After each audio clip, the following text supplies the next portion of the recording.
სინამდვილეში მოლაპარაკება ძალიან კარგად წარიმართა. ძალიან კარგად. ბატონო. პრეზიდენტო, ეს შეიძლებოდა მომხდარიყო, ანუ თუ მოხდება და შეიძლება არც მოხდეს, ხო იცით ვინ იცის. მაგრამ თუ მოხდება, შეიძლება შაბათ-კვირას მოხდეს, მაგრამ როგორც ახლა ჩვენ შევალთ არა ძალიან შორეულ მომავალში, იქ ძალიან უსაფრთხოა. იცით, ჩვენ გვაქვს კამერები კოსმოსური ძალების დახმარებით. ამ სამი ობიექტის ყველა კუთხე მუდმივად კონტროლდება. თუ ვინმე იქ მივა, ზუსტად დავინახავთ რა ხდება და კიდევ უფრო დავაახლოვებთ გამოსახულებას. რაც შეეხება მის მიღწევას, B2 ბომბდამშენებმა ისეთი საქმე გააკეთეს, რომ ვის უნახავს. ხამით როცა მთვარე არ იყო, სრული სიბნელე იყო. დაახლოებით 1 საათი იყო დილით. მათ ჩამოაგდეს ეს ბომბები, ყველაზე დიდი, თითქმის ისეთი დიდი, როგორიც შეიძლება იპოვო და ის ჩავიდა საჰაერო შახტებში. ძნელი დასაჯერებელია, რომ ასეთი ტექნოლოგიის გაკეთება შეუძლიათ. ის ხივს გახვა პირდაპირ საჰაერო შახტებში და აფეთქდა. ძალიან რთულია ამ მასალის მოპოვება, მაგრამ მაინც მინდა ის. და არ მინდა ეს გავაკეთო თუ კონფლიქტში ვიქნებით. არ მინდა კაცები ასეთ საფრთხეში ჩავაყენო. მახსოვს, ჯიმი კარტერს სერიოზული პრობლემები ჰქონდა ირანში ძევლებთან დაკავშირებით. არ მინდა ჩვენი ხალხი ოდესმე ასეთ საფრთხეში ჩავაყენო. მაგრამ როცა ეს დასრულდება, ამ მომენტისთვის შეთანხმებულია, რომ ჩვენ მათთან ერთად შევალთ. ჩვენ ამას ხელში ჩავიგდებთ და გავანადგურებთ. ის განადგურდება.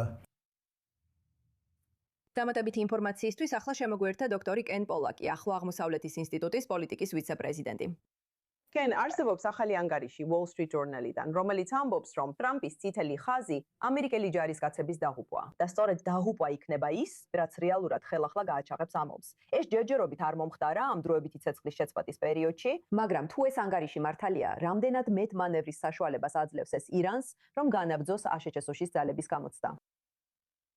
ეს მართლაც რთული კითხვაა, ნიკოლე, და იცი, რაც პრეზიდენტ ტრამპისგან ვნახეთ, მას ძალიან სურს ამ კონფლიქტის დასრულება, მაგრამ ძალიან უნდა რომ ეს თავისი პირობებით მოხდეს. იცით, სხვებმა ივარაუდეს, რომ ეს იყო წითელი ხაზი პრეზიდენტ ტრამპისთვის, რომ ამერიკელის დაღუპვა აიძულებდა მას სამხედრო ოპერაციების განახლებას. მაგრამ მოდი გავიხსენოთ, რომ თუ კი ეს მართალიც აღმოჩნდა, ეს აუცილებლად არ ნიშნავს იმას, რომ ის იმ წამს მოულოდნელად მთელი ამერიკული სამხედრო მანქანის ირანზე მიმართვას გადაწყვეტს.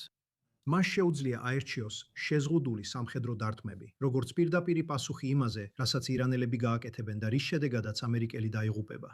და როგორც უკვე აღნიშნე, იცით, შეიძლება მან გადაწყვიტოს კიდეც, რომ თუ მოლაპარაკებები იმ მომენტში მართლაც პერსპექტიულად გამოიყურება, თავი შეიკავოს რაიმე ქმედებისგან და ამის ნაცვლად შეთანხმების მიღწევას ეცადოს.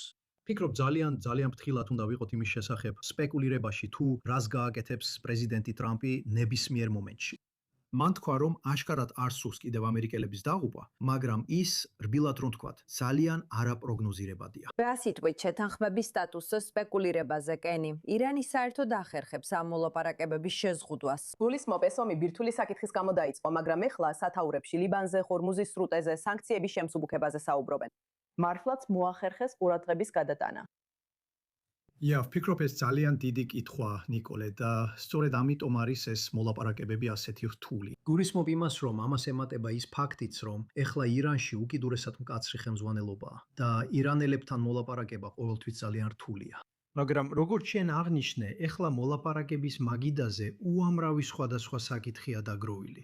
და იცი, სირთულე იმაშია, რომ ვცდილობთ ყველა ამ სხვადასხვა საკითხზე ისეთი კომპრომისები ვიპოვოთ, რომლებიც ყველა ჩართულ მხარეს მოერგება. და უნდა ვაღიაროთ, რომ საქმე მხოლოდ შეერთებულ შტატებსა და ირანს არ ეხება, როგორც შენ კარგად იცი. აქ ასევე არიან ისრაელი და სპარსეთის ყურის მოკავშირეები. ზოგადად აქ ევროპელებიც არიან ჩართული, ყველა ამ მხარეს თავისი ინტერესები აქვს. და ამ კონფლიქტს სხვადასხვა ასპექტი აქვს, რომლებიც სხვადასხვა ჯგუფისთვის უფრო მნიშვნელოვანია ვიდრე სხვებისთვის. და წითელი ხაზები აქაც არის, იქაც და ყველგანაც, რაც ამ მოლაპარაკებებს წარმოუდგენლად ართულებს. და სწორედ ამიტომ კიდევ ერთხელ ვამბობ, როცა ამას დავუმატებთ იმასაც, რომ ირანის ხელმძღვანელობა უკიდურესად მკაცრია და ყოველთვის ზედმეტად მოლაპარაკებებს აწარმოებს, ძალიან მოთმინებით უნდა მოვეკიდოთ ამ პროცესს. და იცით, ყველა ეს ინფორმაცია, რასაც უსასრულოდ ვისმენთ, რომ თითქოს შეთანხმებას ძალიან უახლოვდებით, თითქოს უკვე თითქმის მიღწეულია შეთანხმება. როგორც უკვე ვთქვი, ვფიქრობ, ამ ყველაფერს დიდი სიფრთხილით უნდა მოვეკიდოთ. კარგი, კენი, მოდი უფრო დეტალურად ვისაუბროთ სპარსეთის ყურის ქვეყნებზე, რადგან ან კვირაში ქუვეითსა და ბარეინში თავდასხმები მოხდა. ქუვეითის აეროპორტში ერთი ადამიანი დაიღუპა.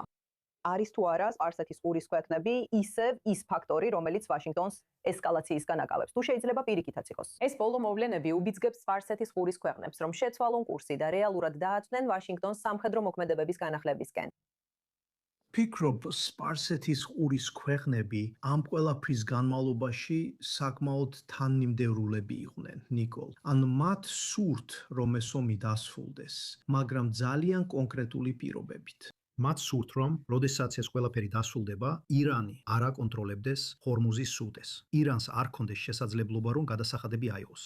ირანს აღარ ქონდეს შესაძლებლობა დაუშჯელად დაარტყას სპარსეთის ყურის ქვეყნებს ბალისტიკური რაკეტებით ან დრონებით, ხო ასეა? ეს არის ის პირობები, რომლებიც სპარსეთის ყურის ქვეყნებს სურთ იხილონ ამ ომის დასრულების შემდეგ. სრულად გასაგებია მათი პოზიციიდან, აბსოლუტურად ლოგიკურია.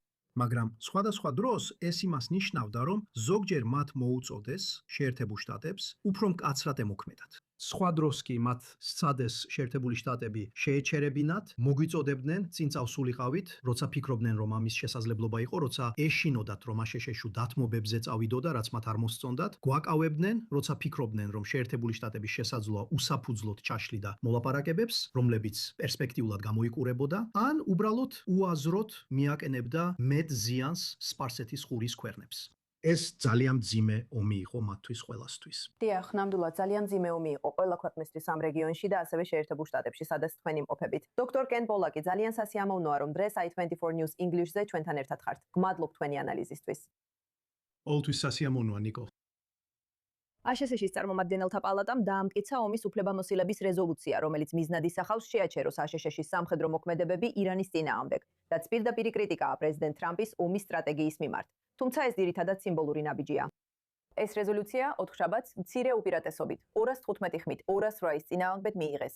4 რესპუბლიკელი დემოკრატებს შეუერთდა, რაც მიუთითებს ამერიკელების მზარდ უკმაყოფილებაზე, რადგან ეს ომი გრძელდება. თუმცა ეს რეზოლუცია ავტომატურად არაჩერებს პრეზიდენტს ომში დაბრუნებისგან. სინამდვილეში მოსალოდნელია, რომ ტრამპი უარყოფს კონგრესის ნებისმიერ მცდელობას, რომელიც ზღუდავს მის მთავარსარდლის უფლებამოსილებას.